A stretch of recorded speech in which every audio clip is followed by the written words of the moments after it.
They called Avengers Infinity War the most ambitious crossover event in comic book history. Let's give that claim a run for its money. I can't remember when I saw Scooby Doo meets Batman for the first time, but I know it shaped me as a person. Technically, it first came out in 1972, but was released on home video in 2004. The DVD had 2 episodes on it, The Dynamic Scooby Doo Affair and The Caped Crusader Caper. At first glance, what does a gaggle of teenagers and a talking dog have to do with a billionaire superhero and his ward? The longer I think about it though, I get it. Both teams love a good mystery. They are routinely up against weird people in funny little outfits. They both have iconic cars. Plus, when you take in Batman's penchant for adopting odd teenagers, the dots are connecting. The 2 crossover episodes inspired a later addition to the Scooby-Doo Batman universe, the feature-length film Scooby-Doo and Batman: The Brave and the Bold. Both episodes and the movie feature the Joker. The episode's secondary villain is the Penguin, and for the movie, it's a new guy named Red Cloak. This isn't the last time that Batman and Scooby-Doo cross paths. In 2019, Scooby-Doo Guess Who aired.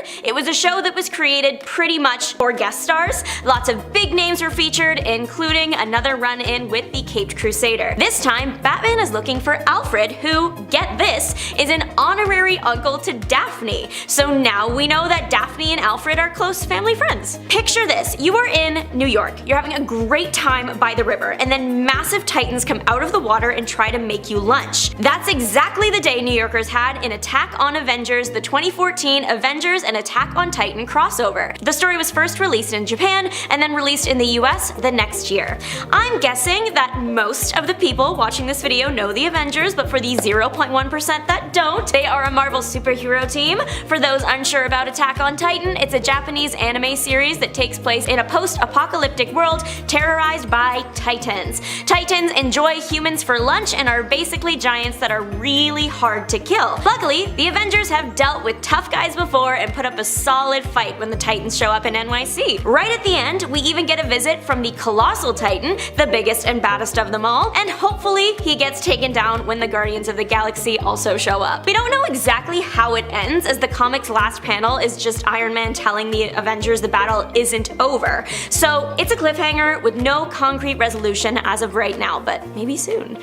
There was this weird time when the X-Men were fighting Mojo in the X-Men Volume 2 Issue 10 and ended up in the Mojoverse. The Mojoverse is inhabited by beings that are addicted to TV, so the way to rule the population is to make the best TV, putting in people's favorite actors, remaking films, and Mojo's choice is Wizard of Oz starring the X-Men because the X-Men bring in great ratings, true there and here. Mojo calls it his Wizard of X, and the cast list is as follows: Longshot as Dorothy, Wolverine as the Cowardly Lion, Rogue as the Tin Man, Cyclops as the Scarecrow, and Beast as Toto. The gang follows the Yellow Brick Road all the way to defeating Mojo. It wasn't easy, but they did it. While this choice may have been unexpected, it wasn't totally out of left field. Marvel has actually done The Wizard of Oz before in 1975. That collaboration was equally unexpected because it wasn't just Marvel in The Wizard of Oz, DC was there too. The Wizard of Oz comic was the first time DC and Marvel published something together. Joint publishing wasn't the original plan, it just so happened that both companies were developing a Wizard of Oz comic at the same time, and having 2 Oz comics out there would not have worked out well for either of them.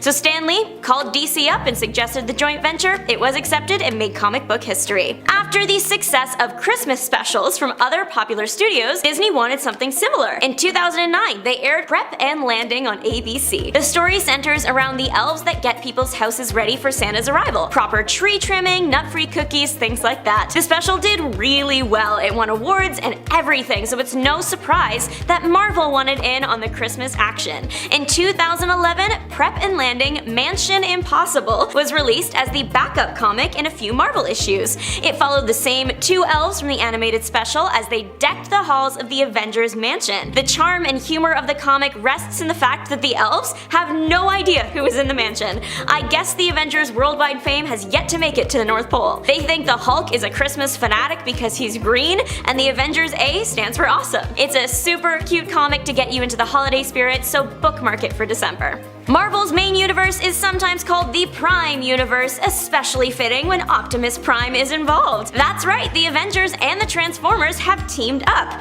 Technically, it didn't happen in the Prime universe, I just thought that would be a cute intro. Marvel was producing Transformer comics as early as 1984 in a successful 80-issue run, even though the characters were originally property of Hasbro. They had the characters licensed, but then lost them a few years later, but as luck would have it, in 2007 they were back in business with the new Avengers/Transformers. The basic plot is that tensions are high between Latveria, ruled by Dr. Doom, and neighbor Symkaria. The Avengers and Transformers are trying to prevent a war. They are teammates by the end, but it was a rocky start. When the Avengers first saw the Transformers, attack mode was initiated. I think that's fair. Imagine one day a gaggle of massive robot cars shows up with blasters, I'd panic too. Everybody calms down eventually and works together to save the day. Bringing in the Transformers was a really good move because that meant Iron Man got Transformer-sized armor, and any win for Tony is a win for me. The Looney Tunes and DC universes are almost the same age, both founded in the 1930s. The Looney Tunes is a family-friendly film and TV animated franchise. It's super lighthearted and almost always leans into the slapstick form of comedy. Then on the other side is DC. DC started out a bit goofy and lighter in content, at least when you compare it to what it is today. Nowadays, when you see DC media, it typically has dark themes and screens and is generally pretty serious in nature. But when both franchises are owned by the same parent company, no crossovers off the table. Starting in 2017, an epic comic crossover between DC and Looney Tunes was in full swing. Crossover event was titled DC Meets Looney Tunes and featured 10 pairings, each getting their own issue. The issue would start with a comic done in the DC style, and then the second was drawn in the style of Looney Tunes. It was a fun series with fun character designs, if I do say so myself. There have been DC crossovers on TV too. In a 2003 episode of Duck Dodgers, Daffy Duck accidentally gets his dry cleaning mixed up with the Green Lanterns. Daffy turns into the Green Lantern for a bit, but eventually returns the suit. TMNT, the Teenage Mutant Ninja Turtles, have had the pleasure of fighting alongside everyone's favorite Caped Crusader, Batman, multiple times. There was a 6-issue comic series, Batman/Teenage Mutant Ninja Turtles, released in 2015. Part 2 was released in 2017, Part 3 in 2019. In 2016, a spin-offs miniseries called Batman/Teenage Mutant Ninja Turtles Adventures was released, and then an animated film in 2019 called Batman vs. Teenage Mutant Ninja Turtles. So they are basically best friends at this point. Part 1 and 2 of the comics and the Adventures miniseries are the TMNT being transported into Batman's universe, whereas Part 3 is set in a different universe that the Turtles and Batman both just live in. The film is kind of a mashup of the comics. In the comics Part 1, the Turtles were desperate to get back to their universe because the thing that created them was considered an anomaly in Batman's world, and if they stayed too long, they would slowly die. That didn't fit in with the plans for the movie too well, so they used the universe from Part 3 as the base, and then some of the plot ideas from Part 1 for the story. The film got really good reviews. People seem to enjoy seeing this pairing, and studios are hopeful for sequels in the future, so I'm sure we'll see them together again soon. In the show Riverdale, I know we don't like to think about it as a society, but unfortunately right now we must. In the show, there is a plot line where all the characters get superpowers. I wish I was kidding, but I am not. It's always been the most random plot choice to me. Imagine my shock and surprise when I find out there may have actually been source material for it. While the Archie and the Punisher crossover has no correlation to the show, it hopefully inspired that plotline. Archie and the Punisher was a shocking collab because those characters have nothing in common. Archie is this wholesome high school kid, and the Punisher is not that. He is very rough around the edges and aggressive. The idea of pairing these two up actually started as a joke. That joke was mentioned to a higher up, and suddenly it wasn't a joke anymore. There aren't any universe transfers. Riverdale just exists in the Punisher's world. So the Punisher is tracking this bad guy named Red, who looks a lot like Archie. Of course, Archie is mistaken for Red, but once the Punisher realizes it's not him, they end up kind of working together to get Red captured. I don't know if the Riverdale CW writers planned or stumbled into this, but in the show, Archie's character does become his own kind of Punisher and starts a vigilante group called the Red Circle. Maybe the Riverdale writers were not just spinning a dartboard for plot points and were actually trying to subtly bring the comics to life. When Debbie Ryan said she sat down with the president of Disney Channel and told him she wanted to make history, she was talking about an on-screen wedding,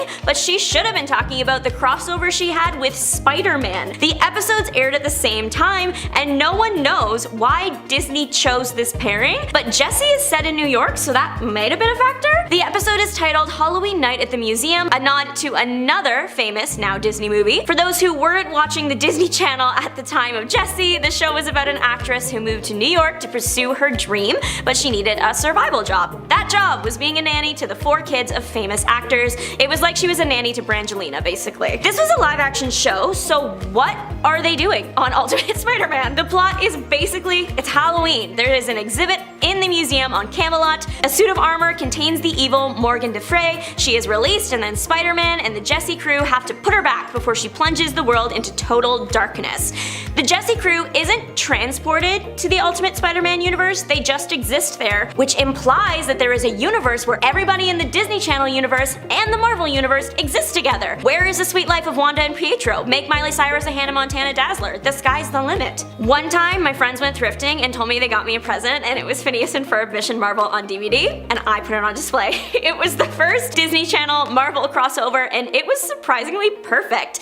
The show was the perfect setting to poke fun at Marvel and having it make sense. Phineas and Ferb as characters just fit right in next to the heroes with their superior engineering skills. They reference iconic MCU lines. Stan Lee has a cameo. It's perfect! Okay, so the drama. Dr. Doofenshmirtz created the Power Draininator to suck the mayoral powers from his mayor brother, but it got the Avengers instead. Their powers end up in Phineas and Ferb's space station containment unit, but no one knows that till the end. So the whole thing is about trying to get the heroes' powers back while keeping the tri-state area safe from the villain squad. Candace and Isabella are the ones to go to the space station and get the powers back in the end. The lineup for the final battle is wild. MODOK, Whiplash, Venom, and Red Skull are up against Spider-Man, the Hulk, Iron Man, Thor, Perry the Platypus, Phineas and Ferb as Beak, Baljeet Hulk, Buford as Bear Boy, and Dr. Doofenshmirtz shooting waffles.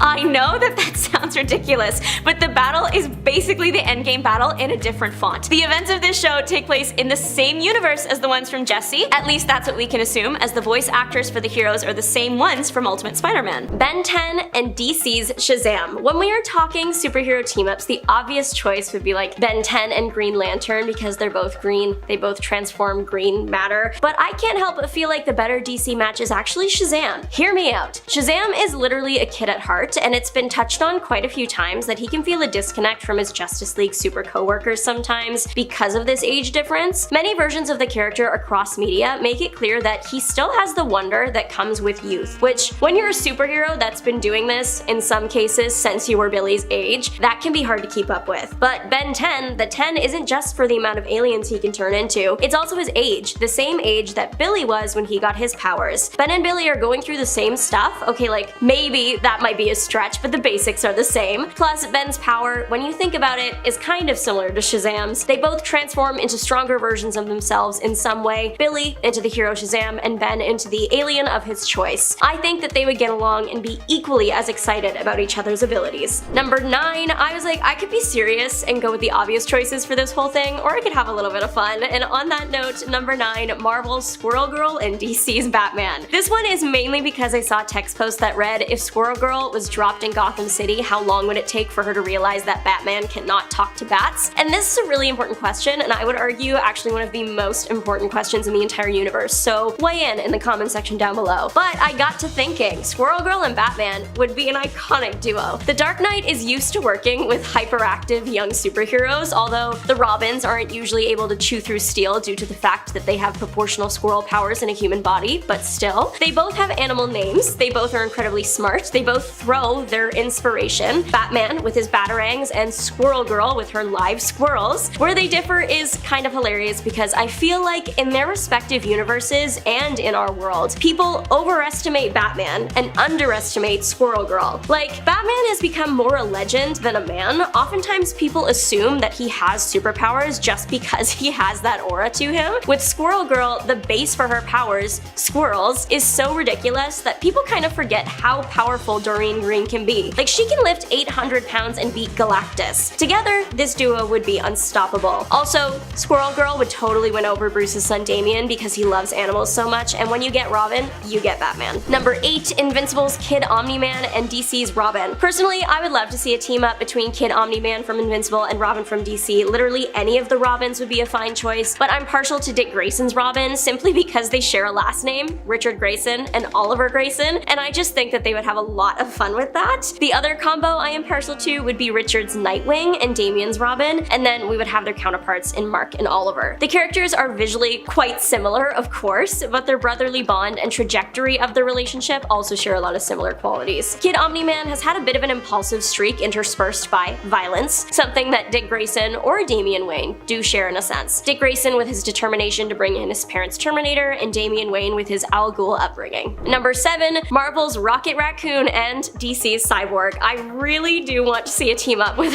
Rocket Raccoon and Cyborg because, and this is an MCU moment, remember in Infinity War when Rocket saw Bucky's metal arm for the first time and spent like 80% of his screen time either talking about it or trying to steal it? Yeah, I just really need to see that raccoon's face when he lays his eyes on Cyborg for the first time. I also love them as a duo because they are both good, but one is more lawful good and the other is 100% chaotic good. Rocket is also incredibly intelligent, probably not as smart as Victor, but smart enough to hold an engaging conversation that I think would both surprise and delight the man. And once Rocket stops trying to dismantle Victor, the characters could bond over the fact that they feel more machine than real and the mental hurdles they've had to overcome to accept where they are now. Number 6, Marvel's Punisher and Image Comics' Spawn. Spawn and the Punisher are the same but different. They share a military origin story, ruthless methods, and a menacing demeanor, but differ when it comes to their abilities. The Punisher is a highly trained human man, and Spawn is a hellspawn with almost unlimited power. Still, they would make a formidable team as relentless anti-heroes, each driven by a personal sense of justice and vengeance. Spawn, formerly Al Simmons, is a highly decorated US Marine and CIA operative who, after being betrayed and eliminated, returns to Earth as the supernatural, immortal, powerful Hellspawn. The Punisher, Frank Castle, is also a former Marine whose family was eliminated by the mob, leading him to wage a one-man war on crime using his exceptional tactical skills, weaponry expertise, and unyielding determination. Both characters operate outside the law. They are unafraid to use lethal force against criminals, and they're haunted by their pasts, which fuel their uncompromising crusades. Their complementary skills, Punisher's military strategy and firepower, with Spawn's supernatural abilities, would allow them to take on threats both human and otherworldly. Moreover, their mutual understanding of sacrifice, loss, and the moral gray areas of vigilantism would foster a unique, if uneasy, camaraderie, making them a compelling and effective team against the darkest corners of the criminal underworld and beyond. Halfway through, and with kind of an obscure choice, DC's Beast Boy and American Dragon Jake Long. In fact, if you told me that American Dragon Jake Long and Beast Boy were cousins, I would believe you. Beast Boy's natural state is a green boy, but he has a connection to something called the Red that grants him the ability to morph his body into any animal he knows, and sometimes into things that one would argue are not animals, like dragons. And speaking of dragons, Jake Long. Jake Long is the title character of a Disney Channel show, and he is half human, half dragon, meaning he can switch between those two states at will. There was a brief period where his power was augmented and he could shapeshift into anything, including other people, but that was short-lived. The personalities of these characters are very similar. They both have gone through the growing pains of gaining powers that kind of take over your life, and they both are green. Jake with his hair and Beast Boy, well, all over. Number 4, Miraculous Ladybug and Marvel's Spider-Man. Miraculous Ladybug and Spider-Man would make a fantastic team thanks to their complementary abilities, quick thinking, shared dedication to protecting others, and they're both bugs. Ladybug's powers of creation, agility, and her signature Lucky Charm ability allow her to generate the perfect tool for any situation, often turning the tide in battle with her resourcefulness and strategic mind. Spider-Man, meanwhile, brings superhuman strength, speed, agility, and his unique spider senses, which warn him of danger before it strikes. Both heroes are known for their determination, selflessness, and quick wit, traits that make them adaptable and resilient in the face of any threat. Together, Ladybug's inventive problem-solving and Spider-Man's scientific genius and reflexes would make them nearly unstoppable, able to tackle complex villains and disasters with creativity and teamwork. Their mutual commitment to doing what's right, even at a personal cost, would foster trust and synergy, making them not just a powerful duo in combat, but also inspiring role models for hope and heroism. I also think Peter would have a great time learning all about the little Kwamis, and both red costumed heroes have had romances with cat-themed counterparts that wear all black. Number 3, Wonder Woman and the Powerpuff Girls. I would love to see the Powerpuff Girls meet Wonder Woman. I imagine that they would absolutely freak out or just be in awe of her for different different reasons. Blossom because Diana is such a strong leader, Bubbles because she's very compassionate, and Buttercup because she is like the ultimate Amazon fighter. Truly, Blossom would be the one freaking out the most because in season 3 of the show, the sisters decided to draw inspiration from their favorite comic superheroes. Blossom's is Freedom Gal, who is clearly just Wonder Woman, but because the pups are so young, Diana could easily fall into a mentorship role for them. They could also bond over how they all came into the world because it is kind of similar when you think about it. One crafted by magic and clay, and the other by science, sugar, spice, and everything nice. Both created with love and care. Technically, the Powerpuff Girls and Wonder Woman have interacted before. In either like 1998 or 2002, Cartoon Network aired a commercial in which Wonder Woman and Aquaman were captured by the Legion of Doom, and the Powerpuff Girls came to their rescue, but obviously that was too short to really get a story going, and I want to see Wonder Woman actually fight with the girls instead of just being saved by them. Number 2, Dark Horse Comics' Hellboy and DC's John Constantine. Hellboy and Constantine could complement each other's strengths when it comes to approaching supernatural threats. Hellboy is a physically powerful and resilient demon with straightforward punch-first tactics and a strong sense of duty, making him an intimidating frontline combatant. But in contrast, Constantine is cunning, quick thinking, an occult detective, and con artist who excels in magical knowledge, trickery, and manipulation, often outsmarting his foes rather than overpowering them. Constantine's deep experience with the occult and ability to devise complex plans would balance Hellboy's directness, and while Hellboy's brute strength and durability would protect Constantine in close combat. Together, their combination of brains, brawn, and mystical expertise would allow them to tackle a wide range of supernatural challenges more effectively than either could alone. Their contrasting personalities, Hellboy's straightforwardness and Constantine's sarcastic cunning, would also be a great dynamic partnership, blending humor, grit, and resourcefulness in their fight against dark forces. And finally, number 1, okay, so this next duo is more likely to fight each other probably than work together, but Marvel's Deadpool and DC's Snowflame. Now, I know we all know who Deadpool is, but for anyone unfamiliar with Snowflame, your piece ends today. Snowflame was a New Guardians villain introduced in the 80s. It's important to know that the New Guardians were created to handle more mature topics that regular comics geared towards kids just couldn't, but that also meant that they fought some crazy villains, case in point, Snowflame. He gets his powers from and is addicted to the type of powdery snow that you set on fire. It shares a nickname with Coca-Cola. Yeah, I just think that Deadpool would have a field day with this guy. I mean, we all saw that scene in Deadpool and Wolverine where Wade and Al just list like 100 different nicknames for that stuff. I can't imagine what would happen if Deadpool actually met Snowflame and learned his life story. The jokes that this man would tell, the fourth wall wouldn't even exist anymore. Also, Snowflame once went down in a comic because he went to snort his power, but accidentally snorted a poison dart frog. In 10, Blackest Night. Okay, and I mean like the Blackest Night specifically from the CW Arrowverse. The prophecy of the Blackest Night foretold the impending assault by Necron, the Lord of the Unliving, who planned to unleash the power of the Black Lantern Corps upon the universe. In the main DC universe, the heroes successfully thwarted Necron's invasion. However, in the altered Flashpoint timeline, the absence of key heroes, particularly Hal Jordan, left the universe vulnerable. Flashpoint Abin Sur, the Green Lantern #1, delves into that world, revealing that Necron and his Black Lanterns continued their rampage, decimating entire populations across more than 200 sectors of space. But I was really looking forward to the crossover that they should have been doing on the CW, and it was actually planned. Had Flash gotten to season 10, they would have done a Blackest Night crossover event. I was really looking forward to it. They had it set up with Deathstorm. He was like, oh, I've come from the Blackest Night. It was ready to happen. They could have brought Oliver Queen back. They had been reminding us of all the characters that had died over the past seasons, bring all of those back as Black Lanterns, but no,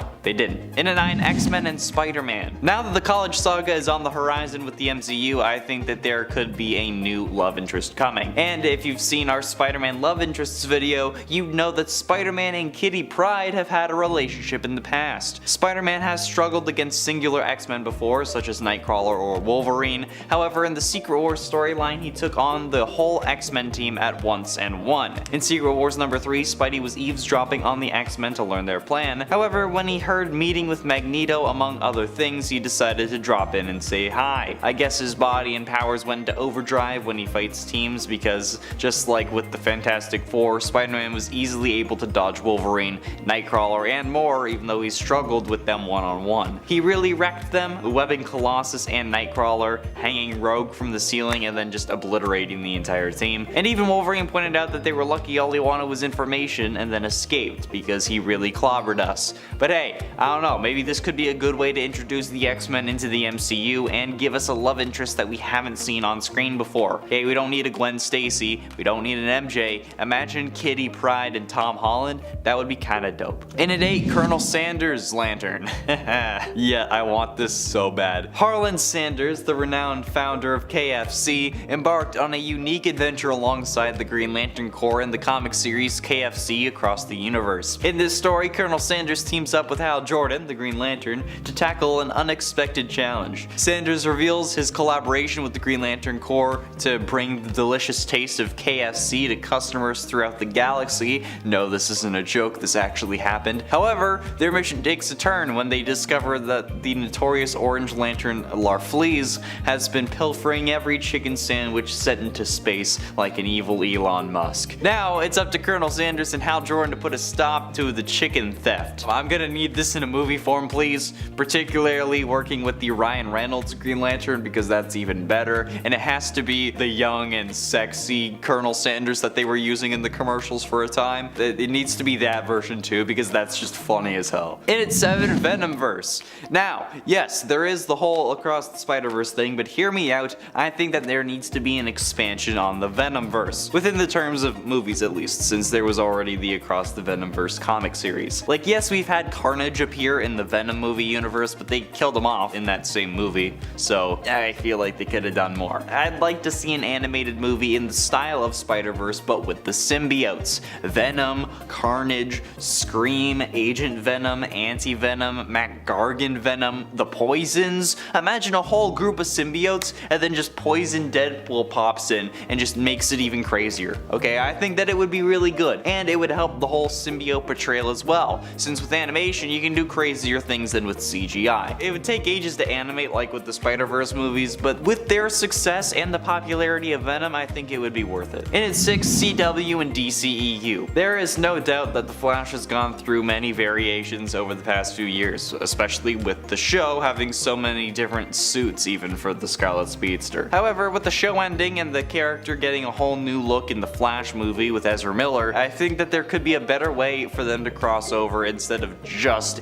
in Crisis on Infinite Earths for like 5 seconds. With Grant's version making the comment that Ezra's suit was safer and more protective than his, and then Ezra saying that Grant's was more breathable, it makes me want to have them interact more. The show's done, so it's gonna have to be in the movies. And there was 2 Ezras in the freaking Flash movie, so why couldn't you have included Grant? There was a whole section of cameos at the end of that damn movie, and there was no Grant Gustin. So come on, let's have this crossover and make it actually happen properly, instead of just 5 seconds then the dude disappears. Halfway through, in at number 5, linking everything. What if I told you that it was possible to link every form of conceivable media out there? I mean, it would take some work and maybe a couple leaps in logic, but it's definitely possible, and some things just kinda link themselves. I mean, there are multiple movies that link multiple IPs. Ready Player One has a lot of references. The Lego movie has unlikely characters crossing over like Batman and freaking Voldemort, and the second Spider-Verse movie makes the Lego movie canon to the Marvel Universe. Not to mention our world being a universe within both the Arrowverse and the Supernatural universes, which links everything else to it because it's connected to our world. Scooby Doo has crossed over with Batman and the Harlem Globetrotters. It would be pretty easy to cross over with literally every IP imaginable, at least like world connection wise. I doubt it would be possible to get things going in like a rights sense, but conceivably it is definitely possible. And at 4, Injustice movie. Okay, we've been wanting it ever since the game came out. We want an Injustice movie, and it makes sense, okay? It seems like this version of Superman is something that any version of Superman would do if they actually turned bad, okay? It's interesting to see though that only the Injustice version of Superman actually tries to take over the world in this way. I mean, yes, he gets like fed up with Batman after leading the Resistance, and then like he was creating his totalitarian regime, but Superman also in this tells the world that Batman is Bruce Wayne, and does so through Twitter, of all things. Superman, in 4 simple words, tells the world that Batman is Bruce Wayne, using those 4 words exactly, actually. And I think that would just be a funny moment on screen. Plus, again, Injustice movie. We all know that it has to happen at some point. Getting close to the end in number 3, Miles Morales. After Norman Osborn's arrest and public exposure as the Green Goblin, Miles' uncle, Aaron Davis, broke into Osborn Industries, unknowingly carrying a genetically enhanced infused spider with the Oz formula. During a visit to his uncle's apartment against his parents' wishes, the spider bites Miles, granting him superhuman abilities like camouflage, increased agility, and a stun blast, which Miles would later call Venom. Miles shares this newfound power with his friend Genki Lee, but also realizes that he has powers similar to Spider-Man's, including wall crawling. Miles then feels overwhelmed by the responsibility and actually initially it rejects the idea of becoming a hero, but with the college saga coming up and Ned having forgotten about Peter, like I said with the X-Men, something like this, like with Miles being introduced, it would do wonders for the MCU, especially when Tom Holland himself has said that he hopes that he'll pass off the torch to a Miles Morales within the MCU at some point. Plus, I mean, Spider-Man's gonna need a new best friend, and we've already seen Harry, so why not give us Miles? But ultimately, in at number 2, Amalgam. When 2 entities known as the Brothers, the embodiments of both Marvel and DC's multiverses, remembered each other's existence, they forced heroes and villains from their respective realities to fight. The ultimate winner would then destroy the loser and its own respective multiverse. This was a thing, and this was the Marvel vs. DC storyline. To prevent this from happening though, the Living Tribunal and the Spectre joined forces to combine the 2 universes together, creating the Amalgamverse. The universe has its own history and its own unique combinations of both multiverses, with characters being merged with other characters from the other universe. So like, for example, Iron Man and Green Lantern became the Iron Lantern, Superboy and Spider-Man formed an entity person, Dr. Fate, Doctor Strange, and Professor X all combined. There's tons of insane characters in this universe that I would absolutely love to see on the big screen. Lobo and Howard the Duck is one that's hilarious, and Ghost Rider and the Flash is just terrifying. Yeah, I'd love to see these guys in the new DCEU, especially because that would be such a huge event. And finally, in at number 1, Amalgam and Normal. Now imagine that Amalgam universe crossing over into the other main universes. Imagine Darkclaw, which is Batman and Wolverine, meeting Batman and Wolverine. Imagine Wolverine and Batman seeing that in another universe, they're one person. Not only that, in like a comic universe, just imagine how that would look on the big screen. Hugh Jackman and Robert Pattinson looking at their combined version of like Christian Bale or George Clooney, that's just both of them. It seems like it would be such an insane but amazing thing to witness, and like imagine the insane views and publicity that would end up getting. Okay, you know that I'm right. At the end of that story, like they do in the comics, they could go back to their normal universes. It's just, it works too well. Why haven't you done this? Hey, if you want help, hit me up. And at number 10, Flash of Two Worlds. By normal day standards, Flash of Two Worlds is by no means crazy, but back at the time when it first came out, it blew readers' minds. It is, after all, the start of the DC multiverse, and arguably the concept of multiverses in mainstream comics in general. It's considered to be a landmark comic book in which we first see Earth 2, and the concept of the multiverse is introduced. As the story goes, Carmine Infantino drew the cover of the famous issue, and Julius Schwartz, the editor at the time, came up with the concept of introducing Earth 2 as home of all of DC's Golden Age heroes. Infantino was trying to screw with him, and Schwartz was like, nah man, let's do this. So the story sees the Silver Age Flash, Barry Allen, teaming up with the Golden Age Flash, Jake Garrick. It would spawn annual crossovers between the two worlds in Justice League of America's comics, which eventually led up to the major event Crisis on Infinite Earths. And at number 9, the Amalgam Universe. Those of you familiar with our channel and any of our alternate lists will recognize this crossover. In 1996, DC vs. Marvel was released, a crossover between the two industry giants that featured various characters from each universe duking it out with one another. Aquaman fought Namor.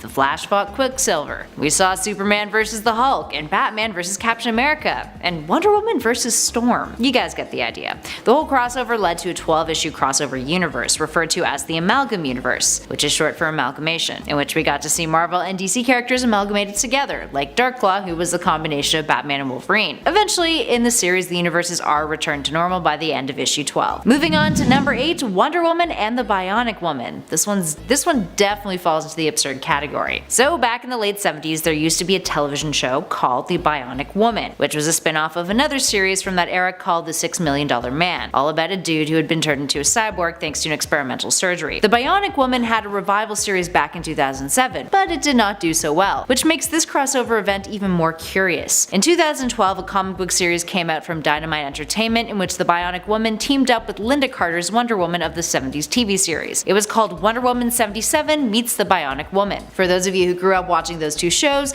there's definitely novelty there, but the strangest thing of all is the fact that this came out decades and decades and decades after both these characters had fallen out of the public eye significantly. We're talking about the 70s TV series Wonder Woman, not modern day Wonder Woman of the comics or the DCEU. Moving on to number 7, the death of Superman. Despite being my own personal most disliked story event ever, the death of Superman contains a whole lot of crazy crap in it aside from Superman dying, being resurrected, and of course DC ruining death in comics forever. From 1992, this crossover event saw the Man of Steel going head to head with Doomsday and Metropolis. The two punch each other to death, quite literally, and everyone thinks Superman is dead. We got to see a whole lot of issues from other comics in the DC universe featuring the reactions of other characters to Superman's death. In the aftermath, a bunch of false Superman imposters come out of the woodwork, some of which stir up a whole lot of trouble, including destroying Coast City, the home of Green Lantern Hal Jordan. That then spawns a whole nightmare of a plot in which Hal Jordan uses his power ring to try to reconstruct and resurrect the city, only for the Green Lantern Corps to call him out on misusing it, which leads to him going on a rampage and murdering them all. That was eventually retconned somewhat to reveal that Hal Jordan was just,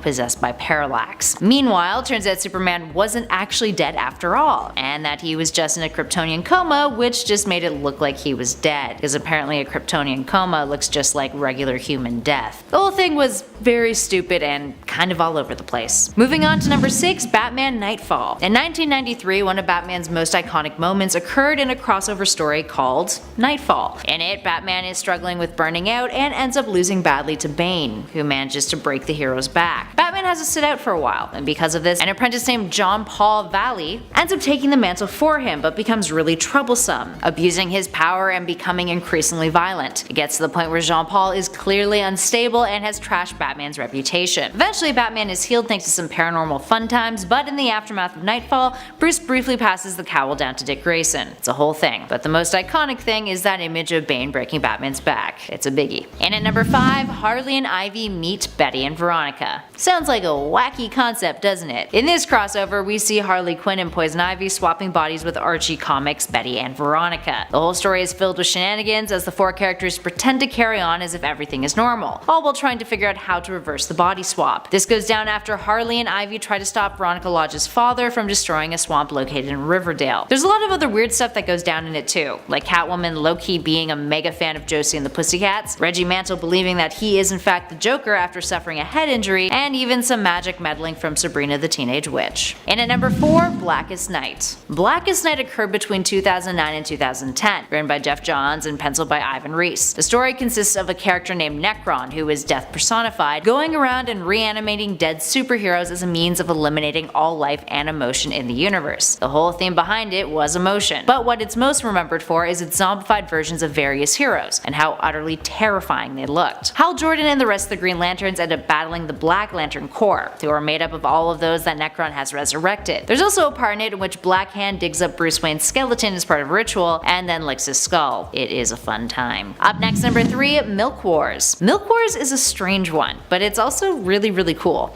It's a crossover between DC's Prime Timeline and their Young Animal imprint, and came out in 2018. According to the creative team behind it, which included My Chemical Romance frontman and Umbrella Academy creator Gerard Way, the inspiration for the series was how milk's wholesomeness could sometimes be a bad thing. Take from that what you will. In this series, we see an omnipotent corporation called Retcon, which is quite funny, stealing stories and reconfiguring them for new markets, who twist some of the most iconic DC characters into different versions of themselves. This includes Superman as a murderous milkman, Batman as a vigilante priest, and Wonder Woman as Wonder Wife. It's revealed that Retcon's plans is to take all the DC Universe heroes and make them into puppets, but when they don't manage to secure a sale to a buyer, Retcon attempts to refresh the DC Universe entirely. wiping out the continuity. Talk about meta. In at number 2, Dark Knight's Metal. Another recent crossover event, Dark Knight's Metal, which is spearheaded by creative dream team Scott Snyder and Greg Capullo, introduced a crazy concept to the DC multiverse. We're talking the Dark Multiverse, a place that was home to a bunch of negative Earths in which terrible things had happened, including the creation of a slew of corrupt Batman alternates. Batman stumbles upon it when he's tinkering with some strange metals that he's found from his journeys over the years. From the Red Death, an amalgamated version of the Flash and Bruce Wayne, to the Drowned, a female version of Bruce Wayne who had bioengineered herself to have Aquaman's abilities and rule Atlantis, there were a lot of scary possibilities that the Dark Multiverse showed us. The whole storyline was that a demonic entity named Barbados wanted to consume the regular multiverse and destroy it, and its mission was led by a Batman alternate that's arguably one of the scariest DC creations to date, the Batman Who Laughs, the result of Batman killing the Joker and inhaling the toxin released from the Joker's body. That Batman goes insane, inheriting all of the Joker's craziness and desire for chaos, and ends up going on a massive killing spree. He ends up killing all of his allies in the Bat family, he turns his Robins into rabid dogs on leashes, and murders the Justice League before he heads on over to Batman and the Justice League from the Prime timeline. His character was so popular that he's even returned in his own solo series, tormenting the Dark Knight some more. And finally, in at number 1, Doomsday Clock. Another recent crossover event, one that is actually still ongoing at the time of this recording. Doomsday Clock is a DC crossover in which the characters from the Watchmen universe have been integrated into the Prime continuity. It's revealed that the creation of the New 52 reboot, or reset of the universe rather, was all thanks to Dr. Manhattan's involvement after Flashpoint. The crossover is meant to be a sequel to the original Watchmen by Alan Moore and Dave Gibbons, with the whole story beginning with Batman discovering the smiley face button in his Batcave. A lot of stuff happens. The comedian has been brought back to life, there's a new Rorschach working with Night Owl, and it's all leading up to an assumed confrontation between Dr. Manhattan and Superman. Despite how absurd this all sounds, especially to Watchmen fans, the series so far has been getting decent reviews.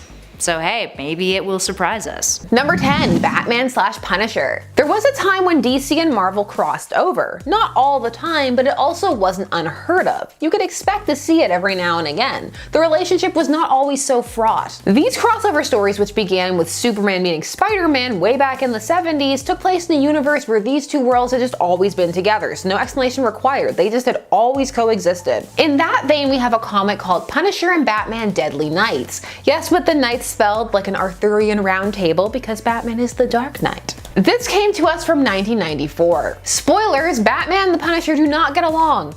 At all. I mean, some of you could probably have imagined this. Batman's no-kill policy definitely goes against the Punisher's get it done no matter what, take him down for good mentality. This all comes to a head when they have a confrontation with the Joker, and Batman actually steps in front of him to protect him, to stop the Punisher from killing him. The Punisher just leaves in disgust, saying that the two deserve each other and that all the deaths in Gotham that come from this are all on Batman's head. And Batman says that the Punisher is no better than the criminals he takes down.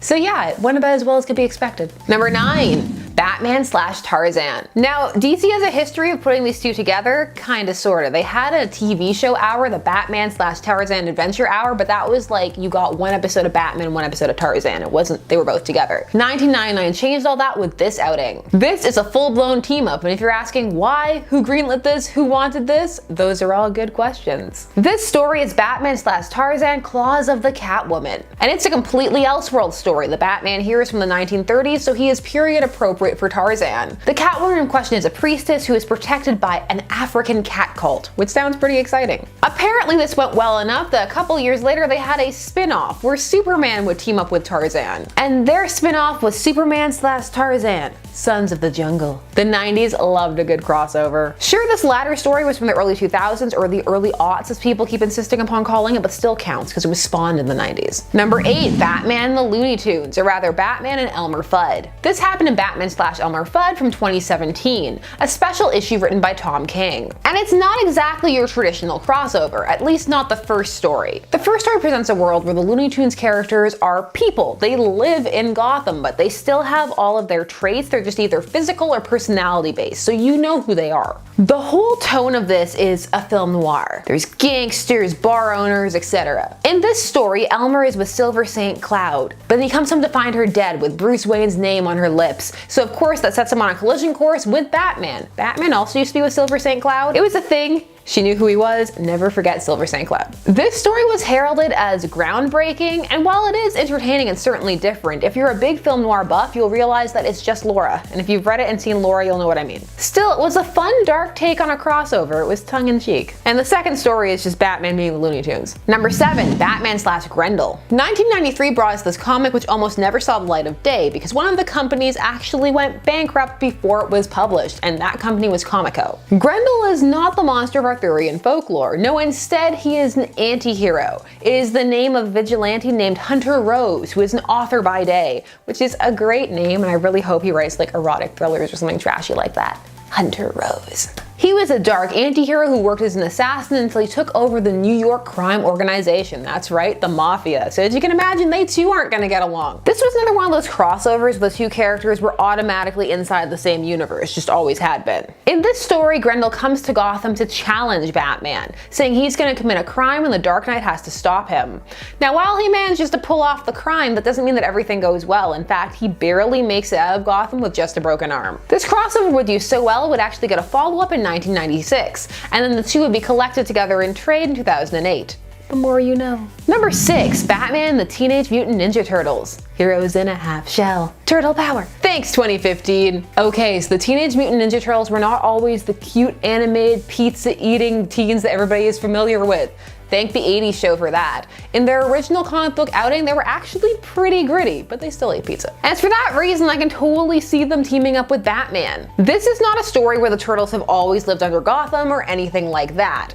Instead, in this story, we have your typical sent to another dimension because of a mysterious technological device, which means you get to see the Turtles fighting some of Batman's rogues, like Killer Croc, and you get to see Batman fighting Shredder, and you get to see all of them hanging out in the Batcave. Because if anyone is going to accept the existence of radioactive Teenage Turtles, it's Batman. This one makes way more sense than it should, and it's scarily fun. I can feel you typing and judging, but come on, Damien hanging out with turtles. You know you want it. Number 5, Batman/Scooby Doo. This is a classic, one of Batman's earliest crossovers and the most consistent. This one still happens, but you may be asking, just why did it happen? Well, the answer is actually very simple. Popularity, equal popularity.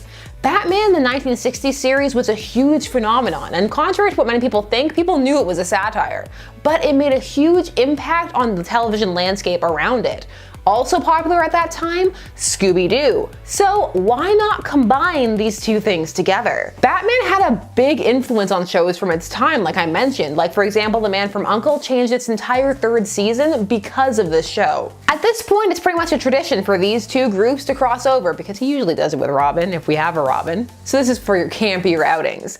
It's a bit harder to imagine a gritty Batman hanging out with these teens, you know, roaming around solving mysteries with a band of teens, but if you think about it, he kind of does that anyway, except they're all teens that he adopted. Maybe he can adopt the Scooby Gang too, and he gets a cool van. Number 4, Batman vs. the Predator. Well, hello 1992, thanks for this. This was years after the first Predator movie, which came out in 1987, but the sequel, called Predators 2, came out in 1990. This story involved Batman investigating the death of a boxer, and this investigation led him right up close with the Predator. And this encounter nearly killed him. It took him a long time to recover, and he had to pull out all the stops when he got back into the fight. This includes your typical Batman exoskeleton suit. This story would get 2 sequels. It's a simple concept, so it really works. Just the idea that the Predator would be interested in Batman as prey, well, people can believe it, because he can put up a good fight. Number 3, The Darkness/Batman. Now this is a one-shot from 1999. This is not a team-up story, it's more along the veins of Batman and Grendel. These two are not gonna get along. Villains and heroes and anti-heroes and stuff. This is a let them fight style story. The Darkness, aka Jackie Estacado, was expanding his business into Gotham. And what business is that? The Mafia. He's a former hitman. Now, if you know Batman, he's not gonna let something like that stand. He has to stop all crime, and that includes organized crime. This story is a bit more Darkness heavy than Batman heavy, but it can serve to get you interested in the Darkness if you don't know anything about him. And the Darkness was a big deal in the 90s. So was Witchblade, and those two are actually connected. They have a baby. Well, he does with one of the Witchblades. There's more than one Witchblade. Still, Batman feels a bit tacked on here. Like maybe this is one of those stories that could use a sequel or an update. It needs to be a bit more epic epic. Or maybe you feel it's epic enough. Let me know down below. Number 2, Batman/Spawn. This comes to us from 1994. The 90s and crossovers, I'm telling you. They just keep coming. Spawn was the brainchild of Todd McFarlane, who used the opportunity to create his own character to break away from the mainstream comic book industry, with which he was growing disillusioned. The Batman we're dealing with here is the Frank Miller Batman, and he co-writes the story, 2 of them together. It's 90s Miller, so he hasn't gone crazy off the rails yet, although some feel he never did. Subjective. This story is still bonkers though. Batman is in New York looking for robots with a high-tech arsenal who are using decapitated heads for their brains. Yes. Batman and Spawn are super suspicious of each other at the start. In fact, they fight for a while before they decide, or realize rather, that they need to team up because they're looking for the same people. This story is actually meant to be a companion piece to The Dark Knight Returns, but it doesn't really make sense with that continuity or Spawn's, so it's kind of just out there. Still, it's a cool team up whether it makes sense or not. Number 1, Batman/Aliens.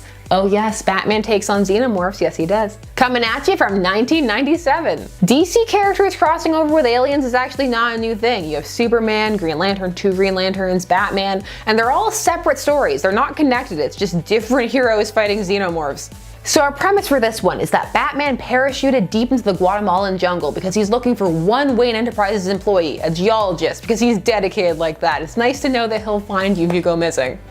Comforting. He encounters a special ops team and then they are attacked by an alien. From there it turns into your typical alien plot. We've got face huggers, we've got people getting picked off one by one, only one person standing, guess who that is. You also get to see some interesting alien and human animal hybrids, so you get to see like alien and crocodile hybrid and bleh. Batman ultimately keeps his encounter with aliens a secret because he's afraid of what people would do with the knowledge of Xenomorph's existence. And in a world with Lex Luthor and Star Labs, I get it. This story would have a sequel in 2003. This one really works because it's so self-contained and you can see Batman meeting aliens and then just never talking about it again. Well, different aliens because he knows several aliens actually. Number 10, Wolverine/She, Dark Knight of Judgment, and Judgment Knight.